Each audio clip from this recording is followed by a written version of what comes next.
Hello दोस्तों, तो स्वागत है आपका अपने YouTube चैनल HK टेकिंग में। तो दोस्तों, आज के इस अमेजिंग वीडियो में हम बात करने वाले हैं 11th क्लास के हिस्ट्री के चैप्टर 3 के बारे में, रोमन साम्राज्य के बारे में। तो वीडियो को अंत तक ज़रूर देखें और हमारे इस चैनल को सब्सक्राइब भी ज़रूर करें। तो बिना देरी के वीडियो को शुरू करते हैं। सबसे पहले बात करते हैं हम रोमन साम्राज्य की, जो कि कहाँ पर है। इस मानचित्र में दिया गया है कि ये इसके बीच में है और रोमन साम्राज्य के बीच में एक भूमध्य सागर है, जिसे हम रोमन साम्राज्य का हृदय भी कहते हैं। इसी तरह से अब उधर की हम भाषा को जानेंगे, क्या कौन कौन सी वहाँ पे भाषा बोली जाती थी, कैसा साम्राज्य था, उनके बारे में पूरी डिटेल जानेंगे। सबसे पहले हम बात करते हैं उनकी भाषा क्या थी। वैसे तो उनके भाषा कई थी, जैसे कि आप देख सकते हैं उनके चारों ओर अलग अलग तरह के साम्राज्य का विस्तार हुआ था। अलग अलग लोग रहते थे, अलग अलग संस्कृति अपनाते थे। इसी तरह से उसमें कई भाषाएं थी, लेकिन जो मुख्यतः राजकीय भाषाएं थी वो दो थी। सबसे पहली भाषा क्या थी? सबसे पहली भाषा थी लैटिन और दूसरी क्या थी? यूनानी। अब दो भाषाएं तो थी, लेकिन इस एक साम्राज्य में दो भाषाएं कैसे कार्य करती थी।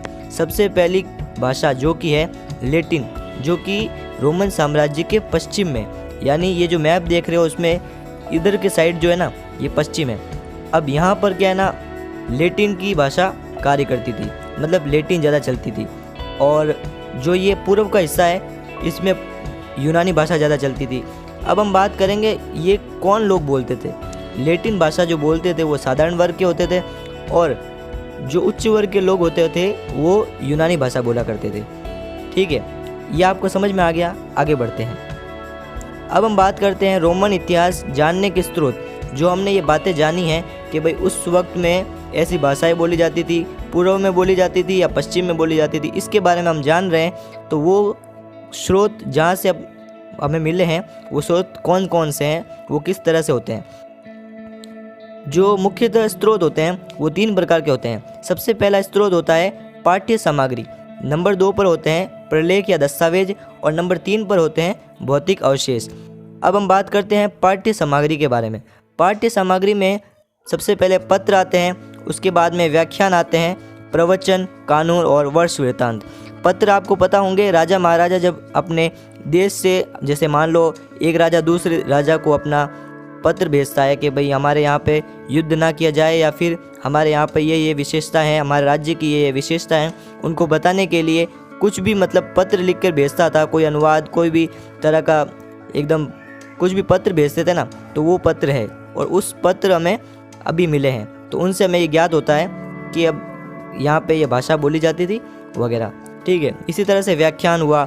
जो लेखक होते थे उस समय के, वो उस समय की बातें लिखा करते थे, उसे व्याख्यान कहते हैं। इसी तरह से प्रवचन, कानून जो लिखे जाते थे वो कौन सी भाषा में लिखे जाते थे और वो कहाँ कहाँ लिखे जाते थे, उसका हमें प्रमाण मिलता है। इसी तरह से वर्ष वृत्तांत।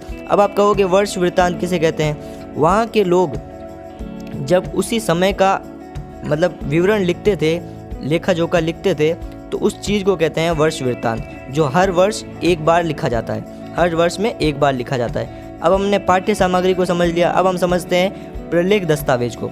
ठीक है, प्रलेख दस्तावेज में क्या है? अभिलेख है और पांडुलिपि है। अभिलेख जो हम पत्थरों पर मिलते हैं, हमें अलग अलग स्मारकों पे, पत्तों पे मिलते हैं, उसे अभिलेख कहते हैं। अब ये जानना है कि ये पांडुलिपि क्या है। पांडुलिपि वो है जो है कि पेपायरस पेड़ के पत्तों पर लिखी जाती थी। एक लिपि थी, एक प्रकार की ये लिपि थी जो पेपायरस पेड़ के पत्तों पर लिखी जाती थी, और इसे हम आम लोग नहीं पढ़ सकते थे। उसे कौन पढ़ सकते थे? पेपायरोलॉजिस्ट पढ़ सकते थे। अब हमने ये चीज़ें समझ ली। अब हम बात करते हैं भौतिक अवशेष के बारे में। भौतिक अवशेष क्या थे? इमारत थी, स्मारक, मिट्टी के बर्तन, सिक्के आदि हमें वहाँ से प्राप्त हुए हैं। तो हम इसका अंदाज़ा लगा लेते हैं कि ये रोमन साम्राज्य का यहाँ पर इस जगह पर इस समय विस्तार हुआ था। अब हम आगे बढ़ते हैं। अब हम बात करते हैं रोमन साम्राज्य के बारे में। रोमन साम्राज्य को दो भागों में बांटा गया। कौन कौन से दो भाग? पहला तो है प्रवर्ती साम्राज्य, और दूसरा है पूर्ववर्ती साम्राज्य। ठीक है, अब परवर्ती साम्राज्य को भी 3 भागों में बांटा गया है। सबसे पहला भाग है राजतंत्र काल। ठीक है, जिसका सबसे पहले हम अध्ययन करेंगे। राजतंत्र काल 753 से 510 ईसा पूर्व तक चला। ठीक है, और गणतंत्र काल 510 से 27 ईसा पूर्व तक चला। अब तीसरा काल क्या है? साम्राज्य काल, जिसमें साम्राज्य का विस्तार हुआ, तो 27 ईसा पूर्व से 284 ईस्वी तक चला गया। ठीक है।